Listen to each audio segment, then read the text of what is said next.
Bonjour, aujourd'hui on va voir un autre théorème qui est le théorème de Norton. Donc dans la vidéo on va voir le principe et à la fin on va voir deux simples exemples pour ce théorème.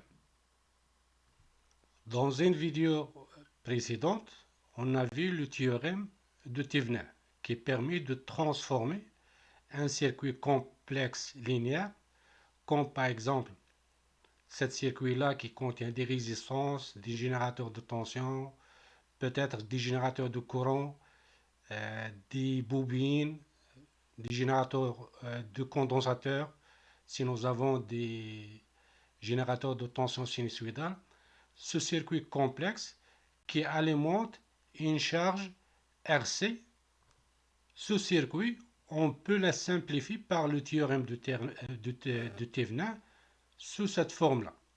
Donc, au lieu d'un circuit qui est complexe, ce circuit complexe, il devient un générateur de tension qui contient la tension de Thevenin ETH, RTH et qui alimente cette charge-là, RC. Donc, puisque ce circuit est simplifié à ça par le théorème de Thevenin, donc il est facilement de calculer le courant de la charge RC. Donc, le courant de la charge RC égale à la tension de Thevenin divisé par la résistance de Thevenin plus la charge. Le théorème de Norton, c'est presque la même chose. Lui aussi, il permet de simplifier des circuits complexes linéaires. Donc, ce circuit-là, on peut le remplacer par ça. Donc, à l'inverse du théorème de Thevenin, on remplace le circuit complexe par un générateur de tension de Thevenin. Le théorème de Norton, on remplace le circuit complexe par un générateur de courant de Norton qui contient une source de courant idéal en parallèle avec une résistance Rn.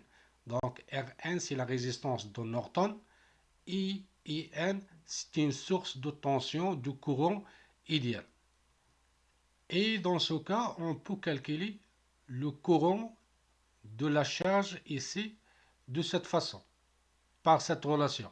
Donc nous avons le courant ici égal à la résistance de Norton divisé par la charge plus la résistance de Norton multiplié par le courant IN. Donc la question qui s'oppose, c'est comment trouvons le générateur de Norton ou le modèle de Norton. Ça veut dire comment on trouve IN, la source de courant idéal, et la résistance de Norton Rn. On va commencer par IN. Donc, c'est quoi le courant IN?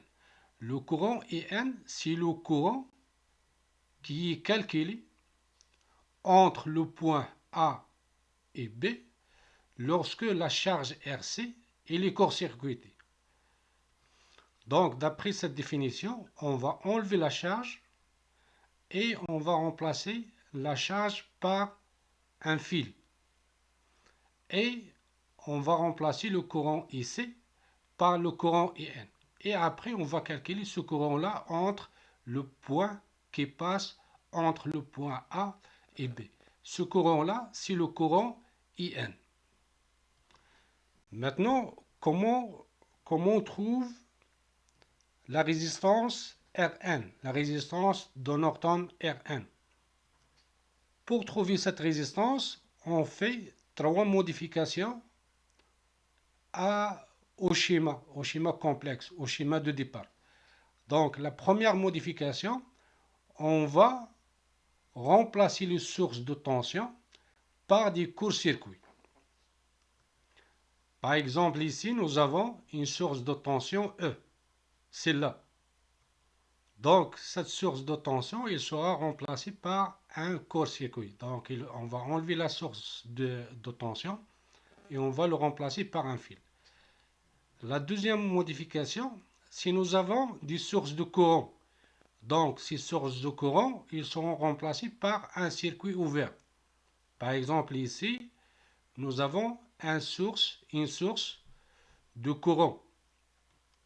Donc, cette source de courant, il sera remplacée par un circuit ouvert.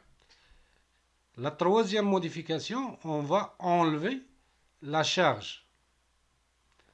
Et lorsque on fait les trois modifications, on va calculer la résistance équivalente de ce circuit modifié entre le point A et B et on regarde le circuit du côté la charge qui est déjà enlevée.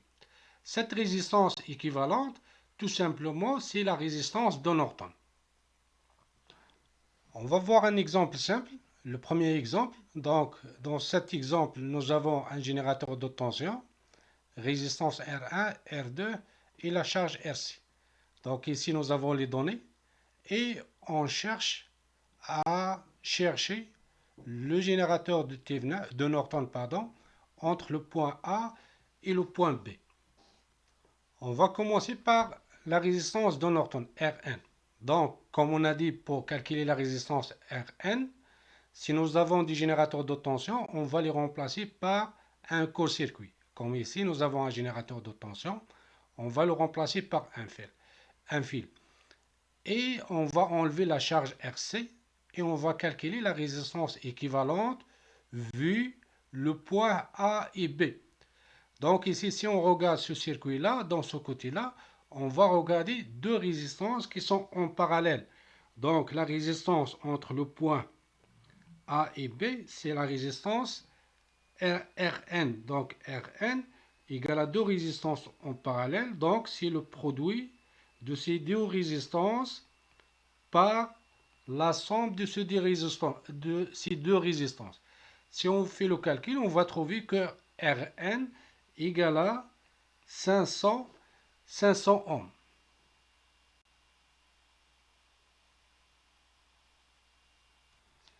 Maintenant, pour la source de courant IN.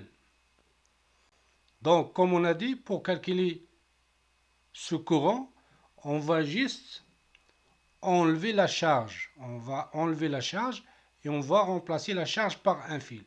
Et le courant qui passe ici, c'est le courant IN.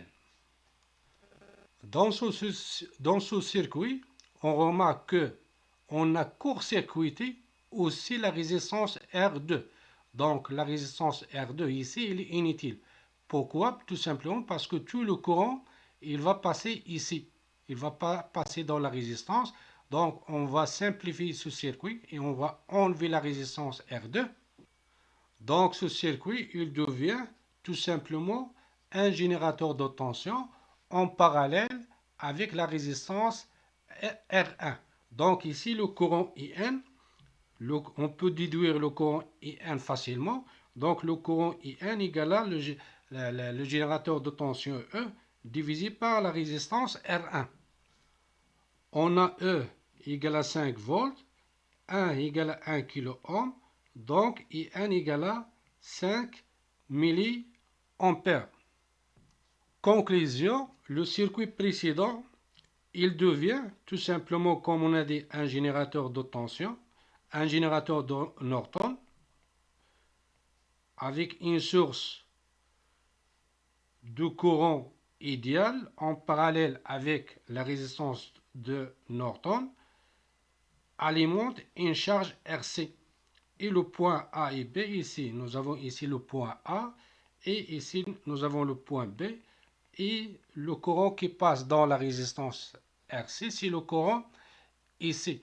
Donc le courant IC égale à, comme on a dit avant, donc IC égale à la résistance Rn divisé par Rn plus Rc multiplié par le courant IN. Donc nous avons Rn égale à 500 divisé par 500 plus 500 multiplié par 5. Si on fait le calcul, on va trouver que le courant de la charge égale à 2,5 milliampères. La deuxième application, donc ici nous avons un circuit avec une source de courant idéal. en parallèle avec une résistance R2, en série avec la résistance R1, et tout ça, il alimente une charge RC. Donc ici, nous avons les données. C'est de la même façon, on va chercher le générateur de Norton entre le point A et B, et après, on va calculer le courant de la charge RC, donc le courant IC. On va commencer par la résistance Rn. Donc, comme on a dit pour la résistance Rn, si nous avons des sources de tension, on va les remplacer par du court-circuit. Si nous avons des sources de courant, on va les remplacer par un circuit ouvert. Donc ici, nous avons une source de courant, donc on va le remplacer par un circuit ouvert. Et on va enlever la charge et on va calculer la résistance équivalente du circuit modifié vu les points A et B. Vu dans ce côté-là, c'est un circuit qui est ouvert, donc le courant qui passe ici, c'est un courant qui est égal à 0. Donc cette partie-là, elle est inutile. Donc on peut modifier ça. Donc ce circuit, il devient comme ça. Donc la résistance équivalente entre le point A et B, c'est tout simplement deux résistances qui sont en série. Donc la résistance R1, tout simplement, c'est R1 plus R2. R1 égale à 5 ohms, R2 égale à 10 ohms, donc Rn égale à 15 ohms. Pour l'intensité de courant IN, donc pour calculer IN, comme on a dit, on va seulement court-circuiter la résistance RC, ou plutôt on va enlever la charge RC et on va le remplacer par un fil. Donc ici, lorsqu'on va enlever la résistance et on va le remplacer par un fil, le circuit il devient comme ça. Donc ici, le courant qui passe ici, c'est le courant IN. Et on remarque que ce courant-là, IN, c'est le courant qui passe dans la résistance R1. Si on fait une petite modification de ce circuit, donc il devient ce circuit-là, c'est exactement ce circuit-là. Donc ces deux résistances-là, ils sont en parallèle. Et le courant, comme on a dit, le courant qui passe dans la résistance R1, c'est le courant IM. Donc pour calculer ce courant-là, tout simplement, on va faire un diviseur de courant, puisqu'on connaît déjà le courant I.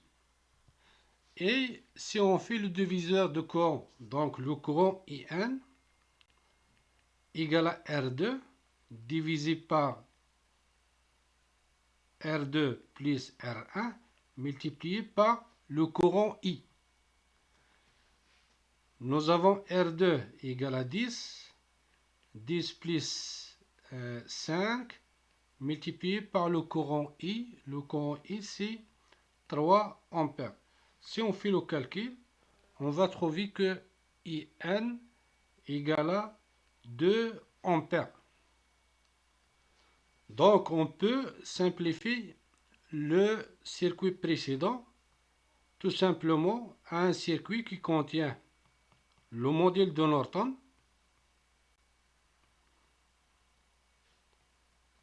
qui alimente la charge RC. Et le courant qui passe dans RC, c'est le courant IC. Donc nous, on cherche le courant IC. Le courant IC, ça dépend selon la relation qu'on a vue avant. Donc égal à Rn divisé par Rn multiplié par RC multiplié par le courant IN.